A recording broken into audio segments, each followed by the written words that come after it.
Sí, vamos a buscar carnada. Carnada. We've launched just north of La Ventana, just inside the Gulf of California, near the tip of the Baja Peninsula. We're with Phil Perone of Procure and his friend James Williamson, who regularly fish with Captain Beto. This time of year, we'd expect to find yellowtail, but unusually warm water has thrown that bite off. But if we can find bait, there's lots of other possibilities for great fishing, as long as we can fill the live well with live sardines. But we need a little help from the pelicans. Right now we're looking for pelicans along the playa. We find the pelicans, we find some sardines.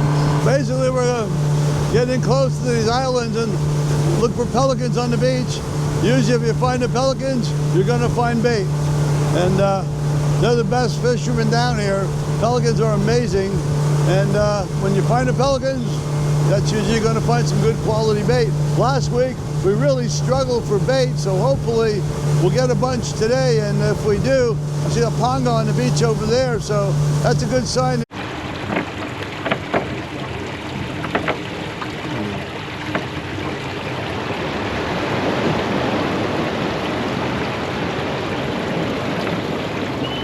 Yeah, sí. Reversa.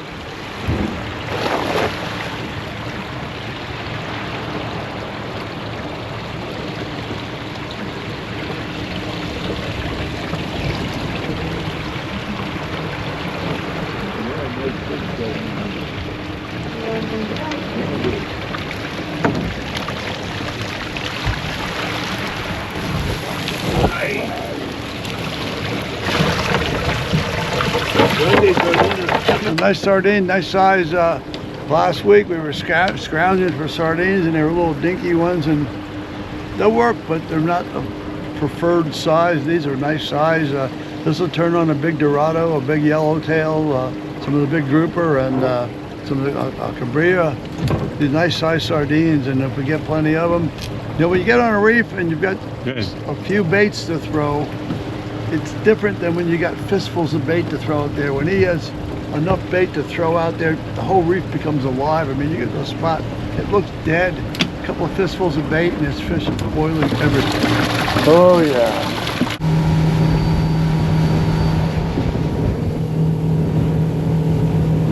Pink rocks. We've had some great days off these pink rocks. I don't know what it is about the pink rocks, but this spot always seems to hold fish. Captain's right now, he's trying to get his anchor set, but with this current and the wind pushing against each other, it's hard to get the anchor to set up, so might take a couple of tries and it might not work at all. Yeah, if you get a big Pargo Liso or yellowtail in this close in the rocks, it's a good chance we're not going to get them. When we're not on anchor, we can pull them out in the deep water real quick and hopefully get a chance to get one in the boat. We'll see what happens. There's some fish boiling around the boat. Well, we'll see what happens here. Yeah, we fish a little bit heavier tackle here.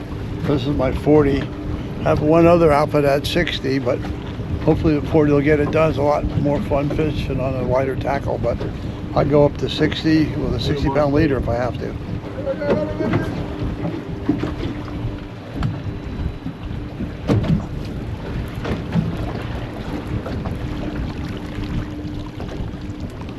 Yeah. There we go. Perfect eating size. Buena comida.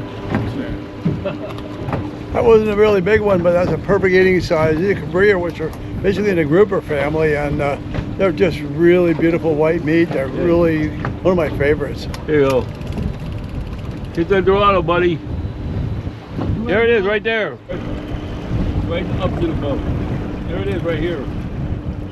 Okay, Felipe.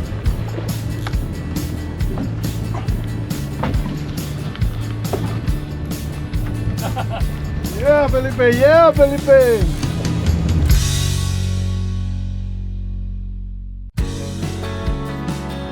Welcome back to the Gulf of California. I'm Justin Wolf. Captain Beto has netted plenty of bait, which means great possibilities for fish, including great eating Dorado.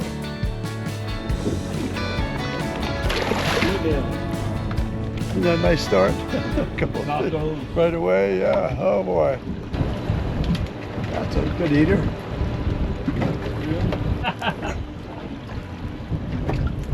Trompe fish, Felipe, trompe fish. The trumpet fish, the only fish here that don't fight.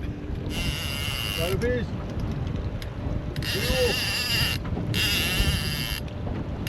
Trompe fish, escuela de trompe fish.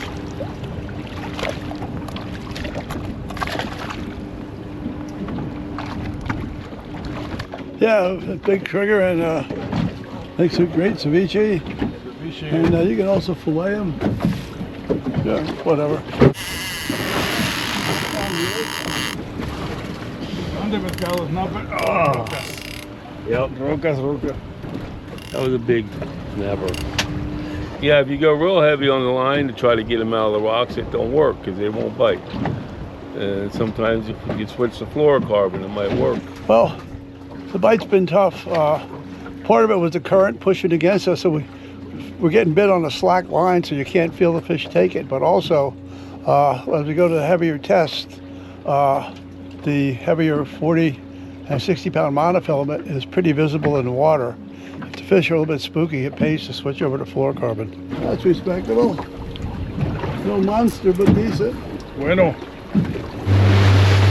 Coming up on a pinnacle out here. It's called the Queen, La Lorena, and it can be a real incredible spot. It's an upwelling with a lot of reefs around it. A lot of really good fishing here. There's some resident fish, and then there's also fish that move in. Last year we knocked the heck out of some big yellowtail here, and this year, because of water temperatures, we're not seeing a lot of yellowtail. The further up the Secrets has up towards the Dorado, but we've got some Dorado in the area, some quality Dorado, and hopefully we'll find something going on here and we'll get a good bite going. So these are white bonita, and they have a really, really pale pink meat to them. Kind of similar to yellowfin tuna, maybe a little milder. Absolutely the best fish in the world for sashimi, but also awful good to just put on a barbecue, and it's pretty yummy. A little bit of lime, some garlic. Oh yeah. Okay. Wow, that's nice. Snapper. Beautiful. No, bonita. Sí, bonita.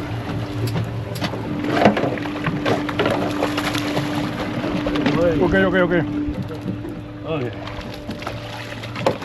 Another bonehead. If you're almost 80 years old, this is what you need to be doing.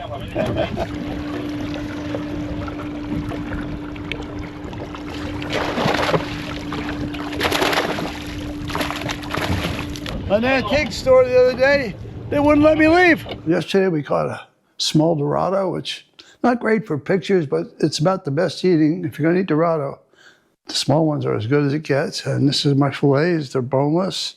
So basically what we're gonna do is we're gonna lightly salt them. Again, like I said, I like to control it. A little bit of black pepper.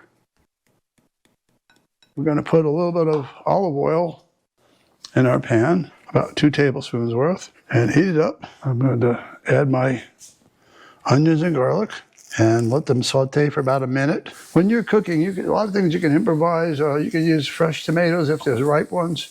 If there's not ripe tomatoes, you're better off to get a can of stewed tomatoes, and then you don't have to do the crushing step, which I'm going to show you how to do that in a minute. But you got to get them all soft and squishy, because that's going to be part of your sauce to put on top of your fish. Once the tomatoes are squished down, we're going to add in capers, the oregano, the bay leaf, and the jalapeno. My potato masher, I had a plastic one and a metal one, and both disappeared, which happens. So we're going to improvise. Anything with a nice flat bottom will get the job done. The olives and the capers add just a tremendous amount of flavor to this dish, so you got to have them. You'll let this cook down for a couple of minutes. If it gets a little bit too thick, you can add a little bit of water just to loosen it up a bit. And then what we're going to do in a couple of minutes is we're going to put the fish in it, cover it with some sauce, cover it, let them cook for about 5 to 7 minutes, and then it should be ready to serve. It's such a simple dish. Still pretty warm.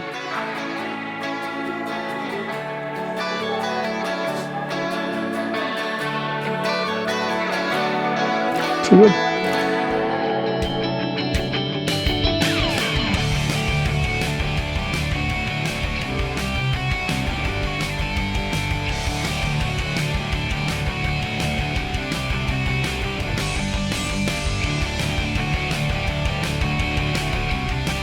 Hey, I hope you found today's episode valuable and it helps you catch more fish. And be sure to watch this episode again, plus hundreds of other episodes on the Angler West TV YouTube channel. Plus, follow us on Facebook and Instagram. And remember, without our sponsors, there is no show, so please thank them when you can. Now, get out there and do some great fishing.